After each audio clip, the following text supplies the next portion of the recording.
Hello, everybody, and welcome to the show. I know we don't usually do a straight cold open, but it felt a little dissonant today. I actually debated about whether or not to do the show at all, but I decided, and I've seen a couple of comments as well, that there is some value to whatever you would want to call it, a distraction, an alternative to, an escape from stuff that might be going on. So we're going to do our show as usual today. We're going to talk about streaming ratings and all that. I'm going to take your questions if you want to send your questions in, but I feel like I have to, sorry, phone ringing over here. I feel like I do need to address right up top what's been going on today, which was, it would be something that I would describe up until about 10 minutes ago as and by the way, I'm just going to say this right up at the top. I'm not going to waste 2 minutes of your time. I'm not going to use baby words to soften what's been actually going on in the real world. What would be described, I think, until about 10 minutes ago as a shooting, which is now, I think, could be rightfully classified as an assassination of Charlie Kirk, who is a conservative activist commentator here in the United States. It doesn't matter whether you agree with him, disagreed with him. I personally stringently, vehemently disagreed with just about everything he said. That is beside the point when it comes to something like this. This is not something that is acceptable. It's horrific. Unfortunately, not by my own specific choice, but as stuff was breaking, I saw the footage of what happened. It is horrific. I encourage you not to seek it out. I would encourage you to avoid it. I wish I hadn't seen it. This is not productive in a functioning society. This is not going to achieve anything. There's still no real information on what actually happened, who's responsible for it, etc. But this is not this. This is just it's horrible. It's awful. It's tragic, and all it does is inflame tensions at a time when tensions don't need to be inflamed. There are mechanisms in a functioning society for affecting political change or showing your disagreement with somebody's views that are things like voting, peaceful protest, activism. Not this. This cannot be tolerated. And I have seen already stuff from people who disagreed with the guy, who are not at all respectful of the fact that human life was lost here. I have seen thoughts already from people who agreed with the guy, who are now immediately saying, this is who to blame. Go after these people. Go after this side of the political spectrum. Neither side of that is helpful. It's awful. It is really awful. And to put this in the focus of whether you agree or disagree with this person, that's not the discussion we should be having. What the tone and nature of the rhetoric was, I've seen people saying, well, because he said this, then we shouldn't have any sympathy. I don't subscribe to that whatsoever. It's a horrific thing. It's an awful thing. I don't know. It's just not how a society should work at all. We have differences. We have things that we don't line up on. There are ways to handle those that don't involve what happened today. Lawful, humane, human ways to do it. And this isn't one of them. So I know it may seem a little flippant, or it may seem a bit disrespectful, whatever you might want to call it, to go ahead and do the show today. But like I said, I do believe that there is some value to forging ahead. That doesn't mean that I'm devaluing anything or ignoring anything, but it was a tough call for me. But I decided to continue with the show, to keep doing what I had been planning to do today. And so, there's no real way to make the transition to this, because what we're talking about, streaming ratings and Hollywood trade reports and all that stuff, it seems pretty insignificant in the scope of what's been going on today. But at the same time, if it provides some sort of a whatever you want to call it, from what's happening today, then we'll do that. I don't know how long the show is going to be. I don't know how many people are going to want to send in questions. Anybody that does send a question in, I will be here to answer those questions. And, with the acknowledgement that this has been, I think, a truly horrific, horrible day, no matter, and it should be, no matter what side of the political spectrum you're on. It's just horrible. So let's sort of try to transition as we can. I want to talk about the story that is headlined, the video is headlined around. I only have one story today. I actually had already planned for this to be kind of a shorter show because I've got stuff going on. As we talked about last week, I'm in the process of getting a house ready to move into, and I've got some work happening there today that I may have to go over and take care of at the end of the day. And also I've got a screening tonight. I'm going to go see Spinal Tap 2, and then you'll get a review for that here on the channel tomorrow. So this was already planned to be a bit of a shorter show, but let's talk about the story that you may be here to see. And I know that it seems like a bit of an esoteric subject matter. We're talking about the industry reporting of streaming ratings.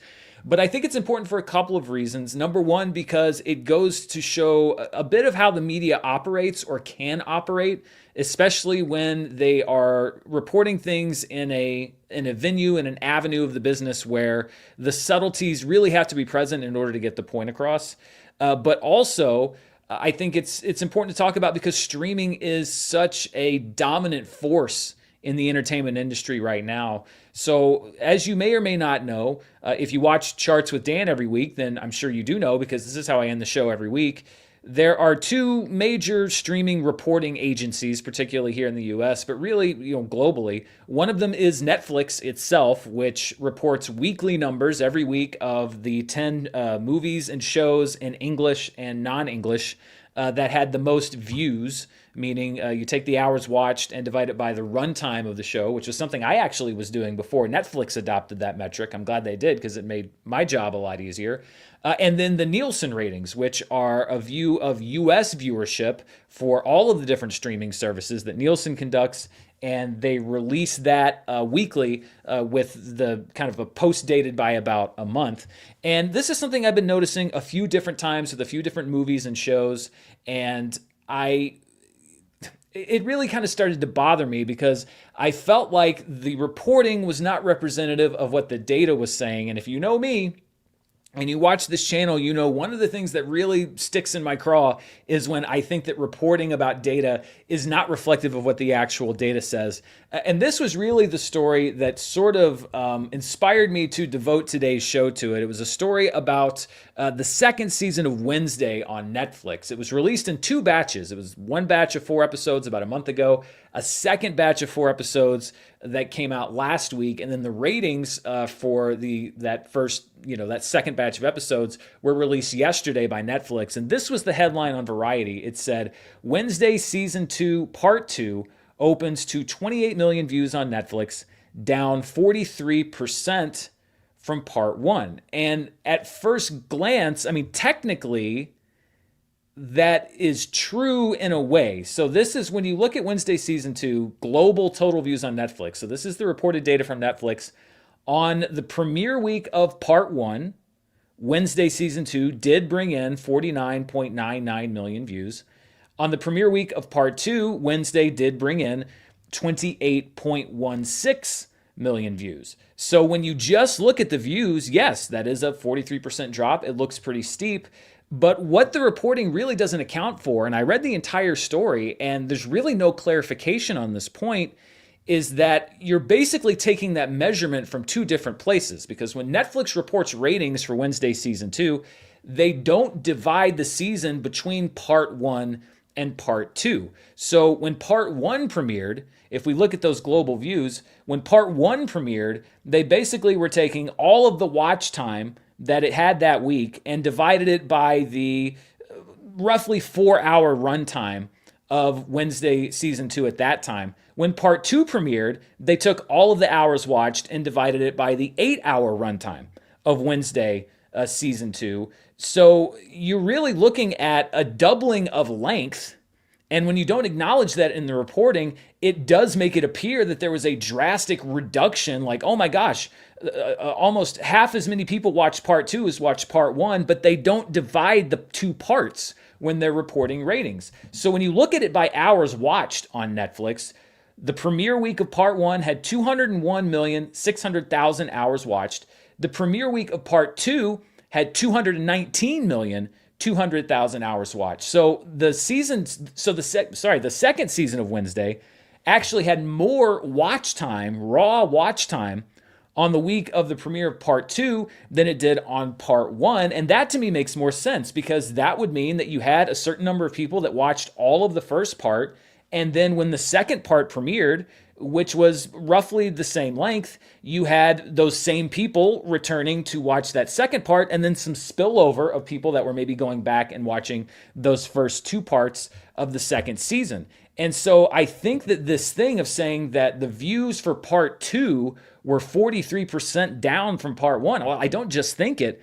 To represent the data that way is misleading, because you're not acknowledging that there was actually more watch time when part two premiered, but the views for the whole season are down because the season basically doubled in length. Now, I'm not saying that season two is going to be as watched as season one. I don't think that it's going to be. And full disclosure, because the Wednesday official podcast was a sponsor here on the channel. That run has ended. And as I said, when I did that sponsorship, there was no obligation for what my coverage is going to be. But because this could be skewed as perhaps positive coverage of the show, I watched Wednesday season two. I wasn't particularly impressed by it. I didn't think it was great. I didn't think it was terrible. But at the same time, it's important when you're looking at the reporting on data like this for that data to be presented accurately, because what that story does is to give the impression, and again, there's no clarifying information in that article, that there was a drastic 43% drop-off from part one of Wednesday to part two of Wednesday, and that's not actually the case. That's not what the raw viewing numbers show. What we have to see is to wait and see how many people finish this whole second season, and then we'll be able to understand in totality the viewing numbers of Wednesday season two versus Wednesday season one. So that to me was just a complete miss on how to report streaming ratings, and it kind of goes in conjunction with a couple of other things that have bothered me in the last few weeks. There's some reporting around K-pop Demon Hunters. You may have seen this. K-pop Demon Hunters becomes Netflix most watched movie ever, which is true. And to credit, I believe this is THR, Hollywood Reporter, who did this story. In the body of the article, it specifies over the first 91 days, not of all time, meaning when you take all ratings into account. Because again, if you watch Charts with Dan, I have that graphic that compiles all of the ratings data that they've released since 2021. K-pop Demon Hunters is still quite healthily behind, about 100 million views behind Red Notice, which is actually the most watched Netflix movie according to Netflix's data. But it is the most watched Netflix movie over the first 90 days. But that's not in the headline.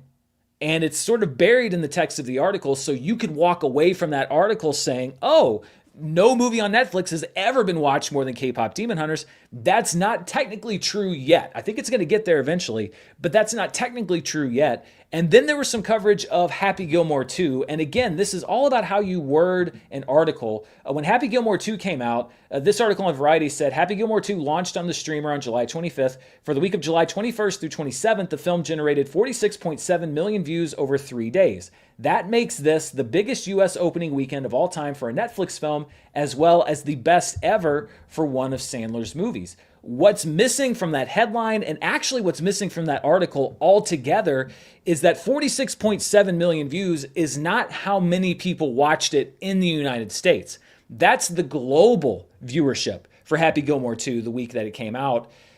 It is, or it was reportedly, according to Netflix, the biggest U.S. premiere ever for a movie, but they didn't provide U.S. specific data. However, reading that article, they make it sound, and again, they don't clarify that 46.7 million views is not how many people watch it in the U.S. It's how many people watched it around the world. There's one mention of the fact that the Netflix numbers are global charts, and it's in relation to viewership data for the first Happy Gilmore film. But again, I'm not saying that this was necessarily deceptive. I think that the Wednesday thing, that's the one where that is just a total misrepresentation of the data without any analysis whatsoever.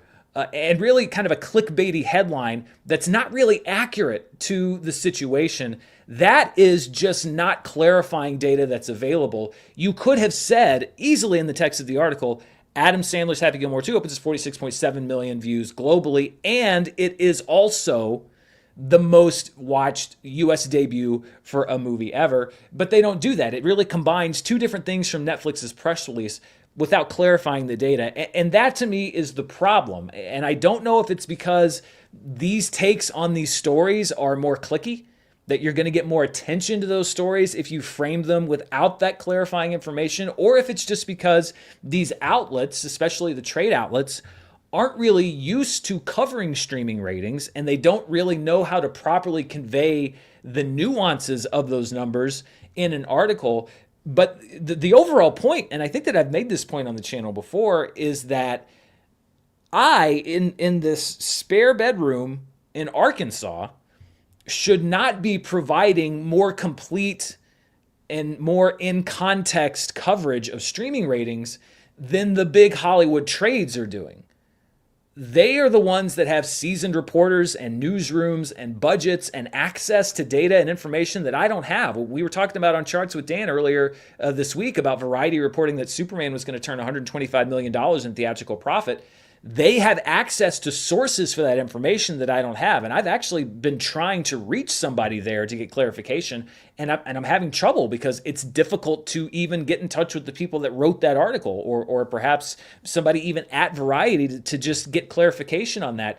They have access to so many more sources and so many more ways to get information that it's frustrating for me, because you should be using that ability and that power responsibly, and you should be reporting the numbers accurately. And I would say that with K-Pop Demon Hunters and Happy Gilmore 2, it's still a great story for those movies if you add that little bit of qualifying information over the first 91 days, global views, but still great in the US. And then with Wednesday, if I were Netflix, or if I were the showrunners on Wednesday, I would be upset at that story because it makes it look like the second part of the season was really ignored and negatively received.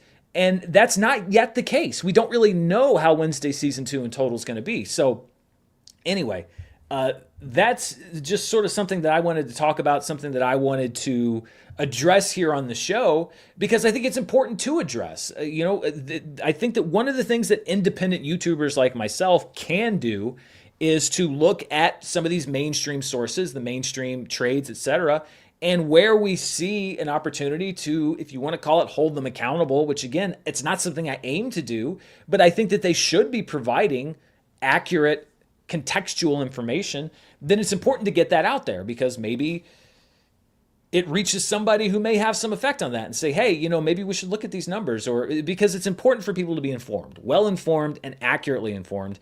And I don't think that's what we're seeing thus far on a lot of these stories about streaming ratings and how it works. It's new, but YouTubers should not be doing it better than the mainstream Hollywood trades. That's just, I should be at least tied with them as far as coverage. And there are other people that cover it as well and cover it very well. That's not how it should work. It should really work the other way around. So anyway, those are my thoughts on the streaming ratings. Let's see. We've got a few questions that came in today. And if we don't get a lot, I understand. First of all, if we don't have a whole lot of super chats today, which is fine, then I may just go to the other comments and see if anybody's got anything that catches my eye. But let's read some of our super chats here. This one is from FreakStomp95, who asks, favorite underrated film or TV soundtracks. Mine are Dumb and Dumber, Baby Driver, Batman Forever, Snatch, and Empire Records. Well, Batman Forever, that's a good one. That's got some bangers on it. Hold Me, Thrill Me, Kiss Me, Kill Me from U2, and of course, Kiss from a Rose, one of the all-time best. Empire Records, it's hard for me to consider an underrated film soundtrack because I came up in the time of Empire Records. So to me, that is one of the iconic movie soundtracks because that's what was around when I was growing up. I would say probably I would think it was underrated for other people, but maybe not so much. But when I was 16 years old and I had first gotten my car, so we're talking winter of 1999, January 99, the soundtrack to Varsity Blues was on repeat in my car at all times. And so I'm always surprised when people don't bring it up because that is to me one of the iconic movie soundtracks because it was the score behind a very memorable part of my life. Just turned 16. You get that first real taste of freedom. So I would say Varsity Blues would be one for me, just because it's so important and meaningful in my life that I wish that other people saw it. But I get it. It's very late 90s. I get it. It's very late 90s. It's not going to be a soundtrack that everybody's attached to, but that would definitely be one. And that's the first one I'd say that comes to mind. And both of the Kill Bills, I don't know if don't really know how I'd say that they're probably pretty revered for their soundtracks, but particularly the soundtrack for Kill Bill Volume 1 is one of my favorites of all time. I don't know if it's underrated, but it's one of my favorites. Zach Likes Thing says, do you think One Battle After Another will come even close to breaking even theatrically with its massive $140 plus million budget? I mean, I don't know. That is a lot of that's a lot of money to make back, but if any studio can do it, apparently this year it's Warner Brothers. I would say the odds are likely stacked against it, but we've seen movies that are long, movies that are rated R, movies that maybe don't seem like big box office draws, movies like Oppenheimer, that have, when they come out, been able to do very, very well. So I would say if I were a betting man, I would not bet on it. But at the same time, I think that Warner Brothers is doing really well. And if the movie connects with a lot of people, and if it's very popular, then I would say it's not outside the realm of possibility, but it's a bit of an uphill climb. X-Men superfan Emma Frost gifted 5 memberships. Thank you so much. Very appreciated. Thank you, thank you, thank you. Adrian says, how about them Seminoles, huh? Looking like a good bounce back from last season. Yeah, I don't know how much we covered it last week, but Florida State, we opened up with an upset of Alabama. That was an amazing game. I watched that when I was in California. It was just me at the bar in a place, and then behind me, a group of about 10 Alabama fans who were cheering very loudly, but not very often throughout the game. So I did not expect to win that game. The fact that we did win that game is amazing. And then they had a bit of I don't want to call it a tune-up game because that's a bit disrespectful to our opponent, but not a game in which the opponent was favored. And I think we won like 77-3 or 77-7 or something like that. Those are the numbers that Florida State was putting up when I was there in the early 2000s. Not quite at the peak of the championship in '99, but still a fairly dominant force nationally. So to see them do that is great. And I'm looking forward to this season. But the context of college football has changed completely because it's no longer about having a team of players for 4 years and developing that team over those 4 years. You can go from a 2-10 team, which Florida State was last year, to a contender in 1 year now because it's basically a free agency, a free market on players. And so I'm very happy for Florida State. I'm very satisfied with what they've done so far this year. But at the same time, I have to acknowledge I don't have the same kind of pride as I would if these were all the same players that really didn't do well that last year, that went there and worked their butts off after the season and came back remarkably better because they had just practiced and put in a new system, etc. I'm proud of the players. I'm proud of the school. The coaches have done a great job. The players have done a great job. But there is a bit of a different feeling because the system's just not like how it used to be. That doesn't mean I'm not proud of Florida State, and I'll be rooting for them for the rest of the season. TG says, thanks, Dan, for the cold opening. I enjoyed your talk about film festivals last week and was wondering if you've been to any in New York City, and which New York City festivals would you recommend, as I've never been to any.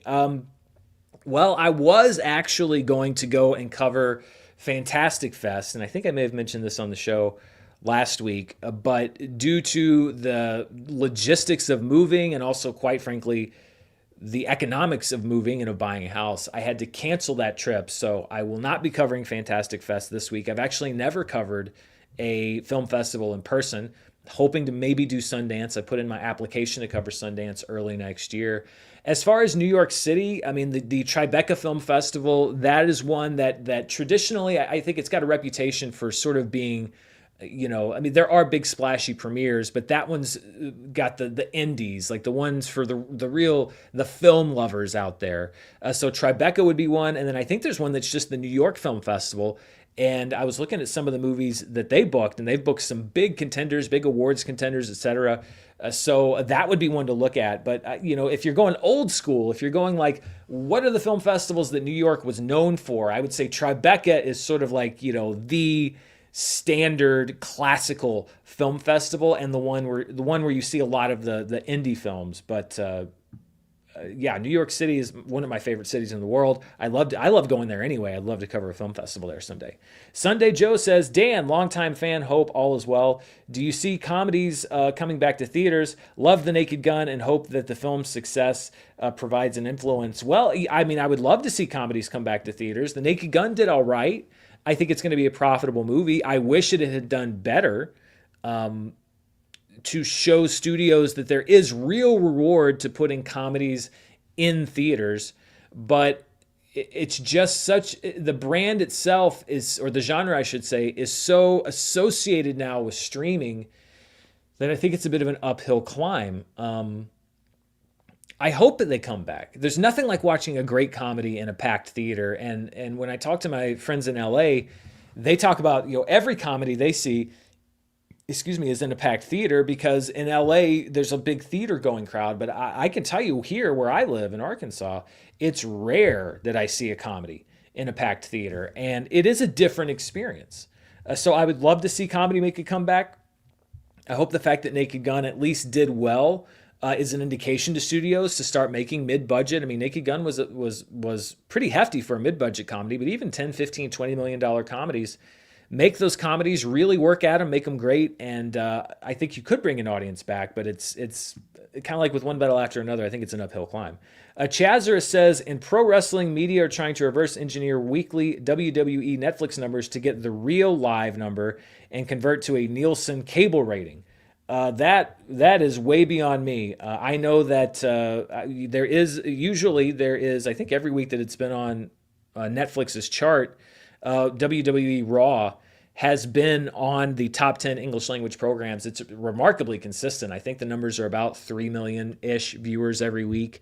But again, it doesn't separate that out between U.S. viewers and I don't know what other territories that Raw is available in on Netflix. But it's about 3 million viewers a week, according to Netflix's numbers.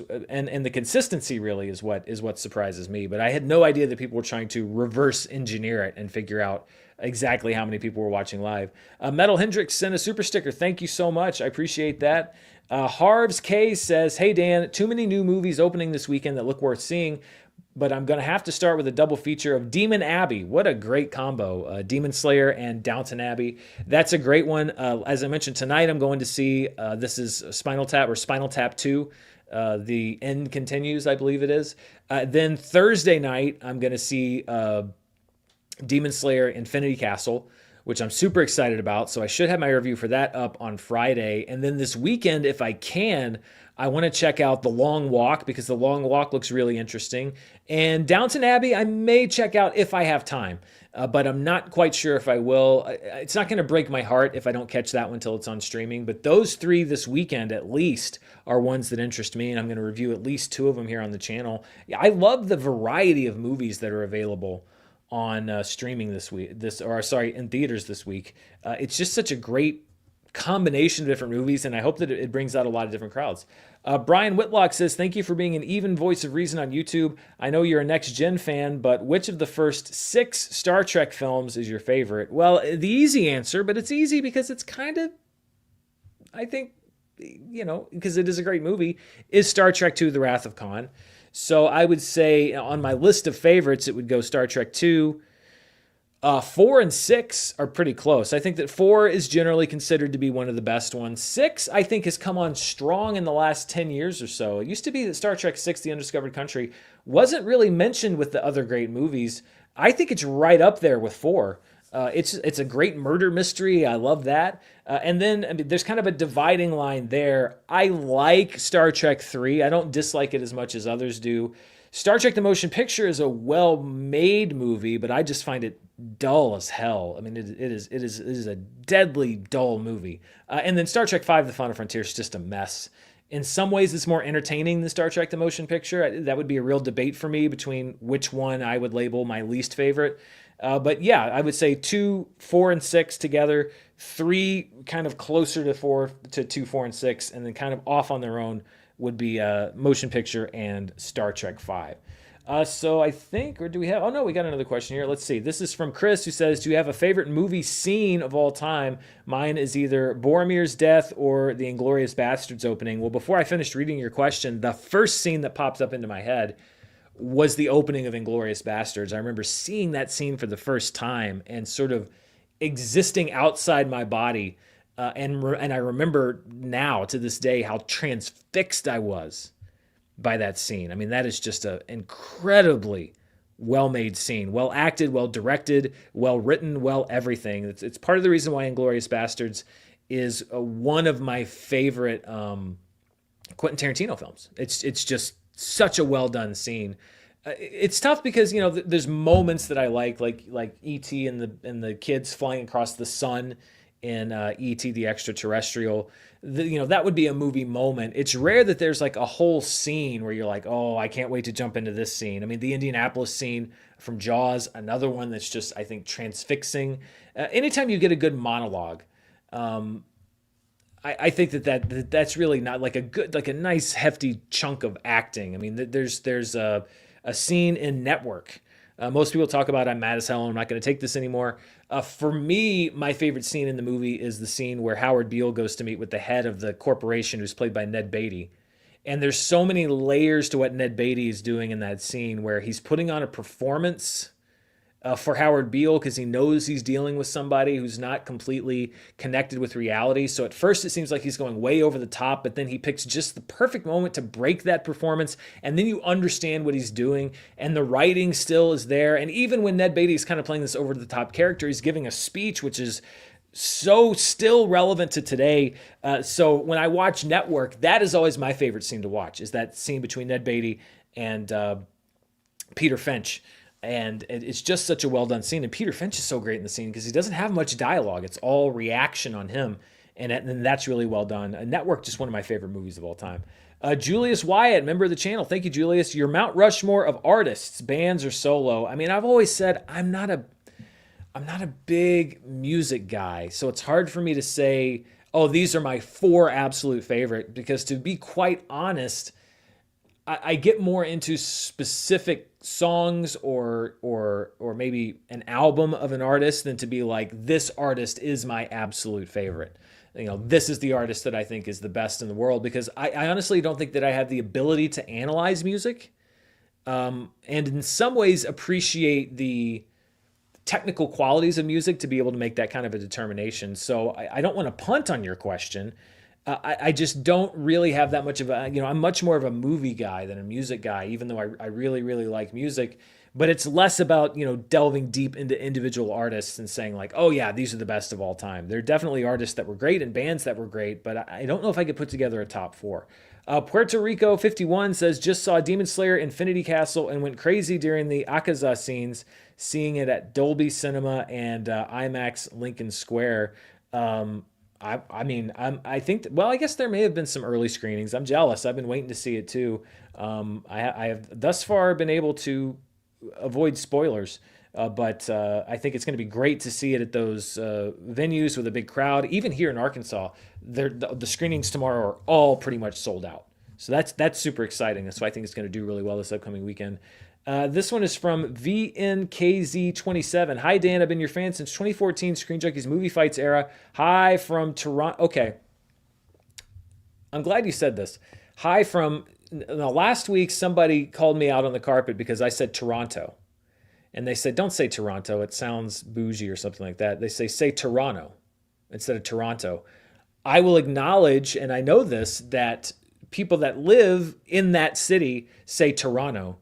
but that's not very common here in the United States to say Toronto. So I'm going to say Toronto, but that's only because that's the US way of saying it. I acknowledge that the preferred way in Canada for Canadians especially is to say Toronto.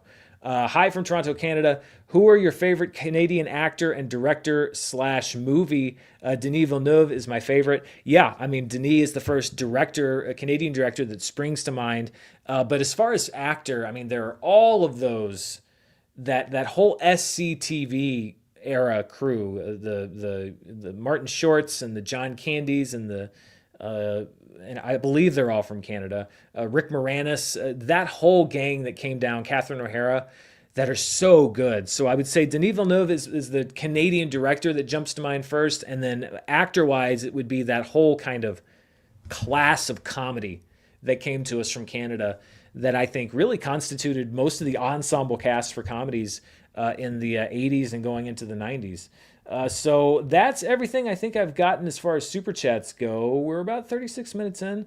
Let me go over some of your comments and see if there's anything that I want to highlight. I don't want to spend too much time just reading comments and deciding to, just watching me read things. This one says from Michael, "Hi Dan, I'd love to hear your thoughts on the Wizard of Oz at the Sphere. Does that count as going to the movies? Is the Sphere and venues like it the future of cinema? New films exclusively Sphere?" It's a novelty. First of all, it's not the whole movie. I read that they cut it down by a significant amount in order to accommodate screenings, and because I'm sure it's expensive for every second that's on screen. The post-production and the physical production costs are enormous. It's so expensive. I mean, it will never be the new way to go to movies if it remains that expensive, because the elite of, I mean, it's like $270 something for the worst ticket in the Sphere. And unless you get that cost down, then it's just going to be accessible, not just to people in Las Vegas, but people who can afford that. I actually was planning a trip with friends to Las Vegas earlier this year, and I hadn't been in several years, and I was going to book some of my travel and stuff, and I was shocked at how much more expensive it is in Las Vegas than I remembered. It used to be a place that you could go, you could stay there relatively inexpensively, because they wanted you to do that. They wanted you to come and stay in their hotel, and they weren't going to charge you a lot for that because you're going to spend your money on everything else, the gambling and the shows and everything else. Now it's as expensive or more expensive than going to any other city, and I had to say, I can't swing this. This is too expensive. So I don't see it being the future of cinema. I think it's a novelty. And I also have some artistic objections about it, because first of all, you're cutting down the film. Second of all, it's extensive use of AI to replicate that environment. And I don't know how much there was really an artisan's touch involved with that, or if it's just AI. I would have preferred, or I would hope that they use technicians in addition to AI to generate the additional visuals that had to be generated to cover the whole of the Sphere. But if it's just AI, then I'm not too crazy about that. I've always said on this channel, I think that AI has a place to be used in conjunction with technicians and not to replace technicians. And also, I think that you do have to pay some respect to the original director and his vision, and this is basically altering his work without really any input from him or anybody involved. And the whole thing with David Zaslav, like digitally editing it and putting his face in the movie along with one of the other executives, I hate that. So it's a novelty. I would say no, I don't think it's going to take over cinemas, and it's interesting, but I think that there are a lot more questions for me than there are answers. So, yeah. Let's see. Ben Zayton says, the question is still, how does streaming make money? Only the monthly payments and ad revenue? Yeah, pretty much. I mean, it used to be pretty much only monthly payments. And now they've, almost all of them at this point, have added ad revenue. So there's two different ways, monthly payments and ad revenue, and some combination of the two. But yeah, that's pretty much it. Ad payments and revenue, or monthly payments and revenue. Let's see. Gargoyle Story says, you should definitely keep doing profitability breakdowns. I don't trust the studio's accounting methods. At least you're consistent and transparent. And I appreciate that. I got a lot of that sentiment after the charts with Dan, where I said that I was going to kind of pause doing them while I tried to figure out why my numbers are so off from varieties. And I'm still kind of in the process of figuring that out. I would say I'm not going to stop doing them entirely. It's just sort of like how I'm going to present them. Maybe I'll keep doing them the way I've been doing them. If I can come to a satisfactory conclusion where I say, okay, I'm comfortable presenting this data still the way that I was doing it, then I'll do that. Or if I can come up with a new way to present it that uses the same formula but phrases it in a different way. I just wanted to basically tell people, hey, I'm pausing this. I'm going to do some more investigation. I'm going to revisit it later on. But I appreciate that people said, hey, you're transparent. We don't know the sources behind Variety. I agree. I wish I knew more. I've been trying to reach out to see if I can get more information. Unsuccessful thus far, but I'm going to try to get more information and then present that information on my end, the profitability information, in a way that I'm confident is reflective of something that can't, you can't poke holes in it and then just, do what you're going to do. Sorry, I'm just seeing a couple other comments that I'm going to address here. Let's see. Oh yeah, Mystery Men from Reynard City Update Channel. Mystery Men has a quality soundtrack. Bill and Ted 2, I believe soundtrack is still on my rotation. Some classic soundtracks from the 90s right there. Backpacker Raiden says, hey, Florida is looking a lot better than my beloved Hokies. I assume you mean Florida State. I don't want to gloat too much, but the Florida Gators didn't look so great last Saturday. Let's see. Played Out said, moving several times got me into minimalism. Absolutely. The only good thing about moving only a year after I moved into this place is that I haven't had too much time to accumulate a whole lot of stuff, and I had to downsize a lot of stuff to move into this place because I was moving from a bigger house into a smaller house. So yeah, it did encourage me to say, hey, maybe you shouldn't collect all this stuff because you're going to have to move someday, even though I didn't think it'd be that soon. Stephen Atwood says, I'm not really a fan of the Tribeca Film Festival, but I bet you do well at the New York Film Festival. I attend the New York Children's International Film Festival almost every year for about a decade. Like I said, this is just from what I've heard. I can't give firsthand knowledge, but that's just from what I know of the festivals. Tribeca is kind of the more established one. Matt Hensley says the people in pro wrestling are saying they think Raw is at 1.9 million live viewers. Then there's also a prominent figure who claims that Netflix's own numbers say that there are zero live viewers. Well, that can't be true. Again, it's just. I don't know how you would reverse engineer those numbers. That's the thing. Because Netflix releases one batch of numbers every week, and it's got the raw numbers in there, and it just says what the runtime is and what the views are. So I don't know how you would reverse engineer it. And also, quite frankly, and I'm sure people would look at my reporting and say, what does it matter? But I would say, does it matter what the live viewership is? Unless you're trying to, in some way, boost Netflix or put Netflix down and say that they're not as good at running Raw live as it was when it was on cable. But yeah. Carlos Roleri says, are you watching Alien Earth? I just started watching it last night. I'm way behind. It's been a very busy few weeks for me. But yes, I just started watching it last night. My intent is to catch up by the finale, which I believe is in 2 weeks. And it may actually be that the finale is the last video that's in this room. Because I'll be moving very soon after that. So that may well be the last. It may just be me and a blank wall. I have no idea. But my intent is to catch up with it. And then if I want to do a review of it and recap it, then I'll probably do that when they do the finale in a couple weeks. So yes, I've started it, but I have not yet finished it. Let's see. Dr. James Jorkoff. Sorry, I apologize if I pronounced your name incorrectly. Hi, Dan. I tried to send a super chat, but Google's not accepting my debit card. Your commitment to transparency in your reporting always inspires me. Each video is no mere distraction. We're blessed to have you. Keep up the great work. God bless you, brother. Well, thank you so much. Those are very kind words, and I really, really do appreciate that. Corvus says, are you leaving Arkansas? No, I'm not leaving Arkansas. It's a very short move, thankfully, this time. So, no, I am not leaving Arkansas. Ben Zayton says, nay, the last prop to leave must be the movie pass. That's true. If I pack everything up, you know what? I'm going to try to remember that. If I do end up packing up everything, it'll be a blank set and that movie pass right there. That'll be the only thing left on the set because that is one of the few fixtures on the set. No matter what is on the set, what changes, the Superman, the posters, everything else, my framed movie pass card will always be on the set because I feel like it was a major chapter in my life here on the internet.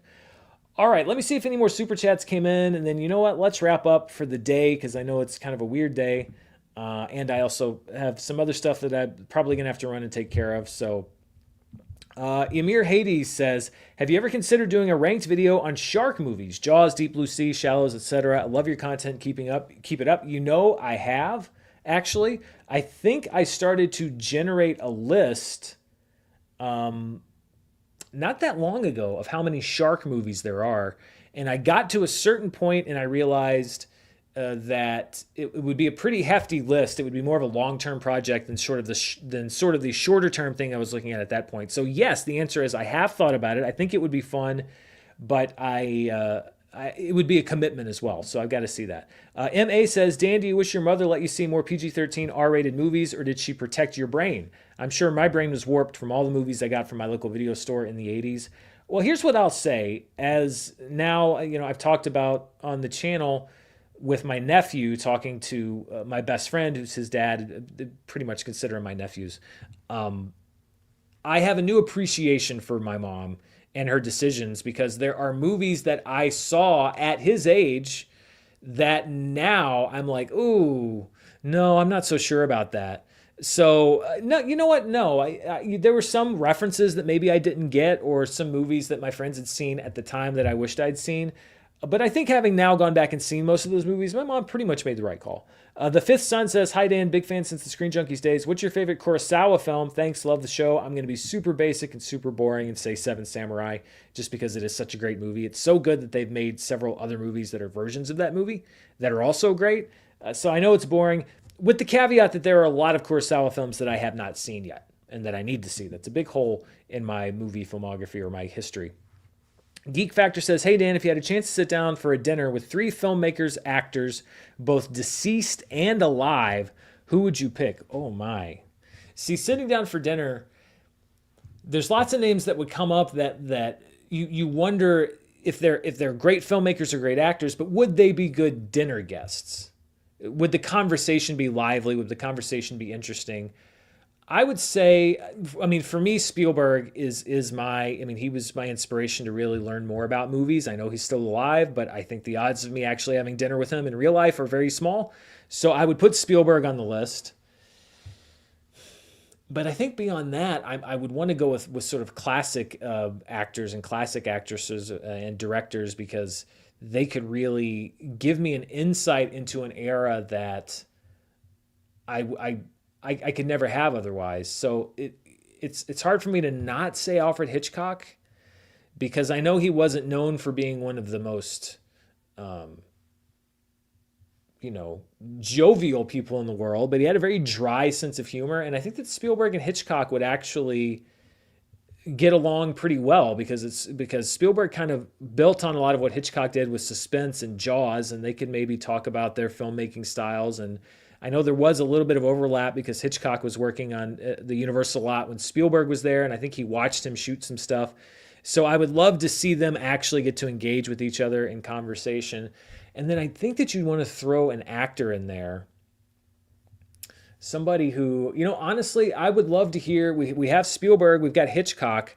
I would love to hear about the early days of Hollywood, like the silent era. So I might throw in a Buster Keaton or a Charlie Chaplin, because you have a performer there, a comedian, and also people that were there for the formation of Hollywood. They're also directors, so they could even throw in and compare notes. So I think, let's go with like Hitchcock, Spielberg, and either Buster Keaton or Charlie Chaplin, either one, whoever wants to show up.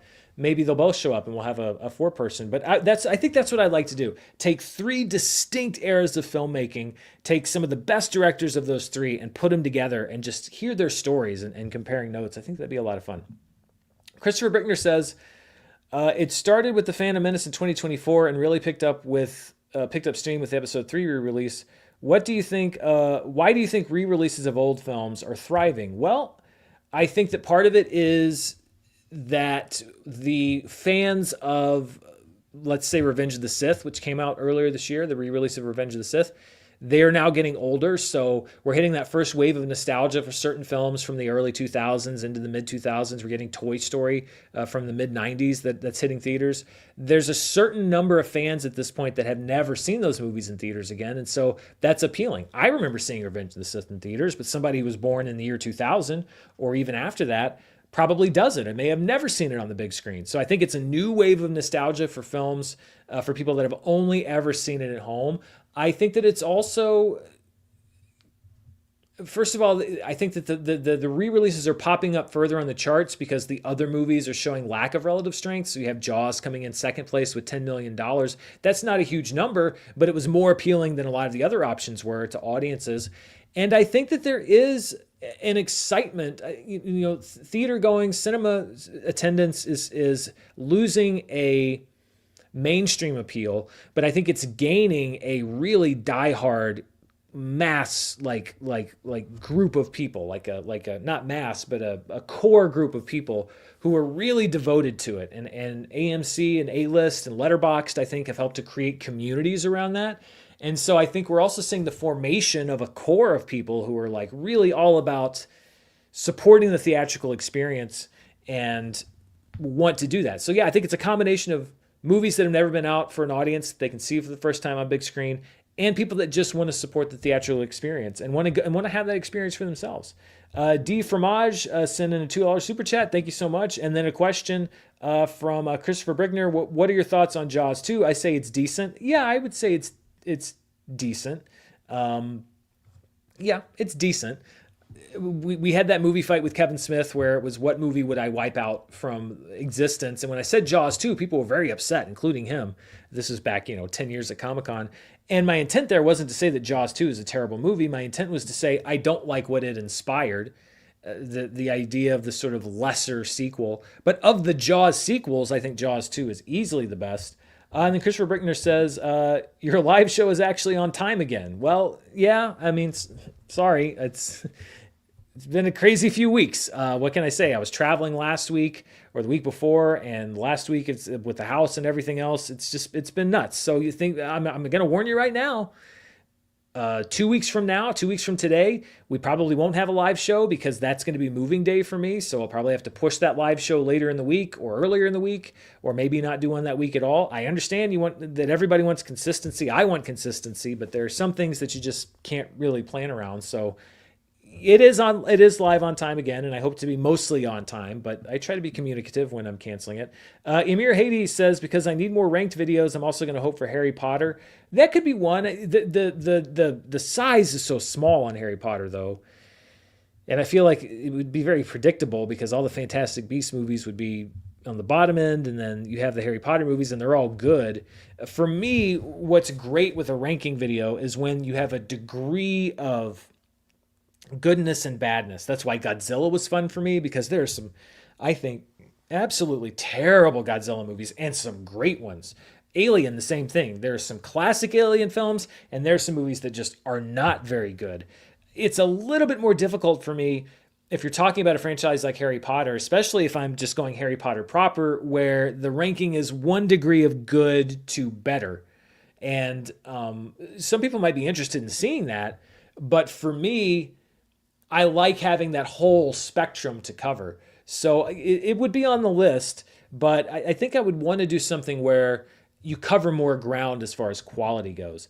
Geek Factor says, regarding watching movies too young, I actually regret watching Seven at 13. 13? Because I didn't appreciate it. And when I did appreciate it at 21, when I rewatched it, the ending was spoiled for me. 13 for Seven? I get it. Every 13-year-old's different, but that's a lot. That's a lot. D Fromage says, if the Celino y los Dinos documentary is released in theaters, will you be reviewing it? Thank you. I don't know if it would get its own standalone review, but especially if it became relevant to awards season, etc., then I would definitely be talking about it. And I try to catch as much as I can, but especially as we get to the end of the year, there's a lot to watch, and I don't always get to watch everything. The best thing about Jaws 2 is its great tagline. I agree, just when we thought it was safe to go back in the water. And I think this will be our last one. Universal Monsters movie ranking. I thought about that too, Geek Factor. I really did. But that is also one where I looked at the timing, especially adding a move coming up into the Halloween season. And quite frankly, no pun intended, quite frankly, I also looked at the results from the Superman ranking video, which were okay. I haven't looked at it lately, but it was a little discouraging just because of the time that I put into it. And I had hoped that it would have done a little better. And so I did kind of give a second thought to a Universal Monsters ranking because I thought that's about an equal amount of time invested because there's more Universal Monster movies than you think, especially if you expand beyond the classic ones and say, I'm going to go to every movie that Universal has made, not every Dracula movie, but every movie that Universal has made about Dracula or Frankenstein or the Wolfman or the Mummy.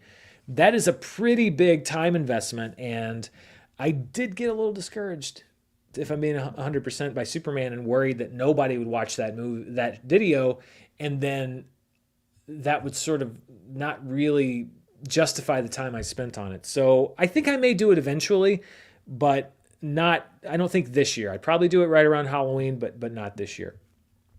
I think that, yep, that's everything we've got. So you know what? Let's wrap up the show. I appreciate everybody that showed up today. Like I said at the top of the show, kind of a weird day. I worry that the fallout from this is only going to get worse and more scary. But I appreciate everybody who showed up today.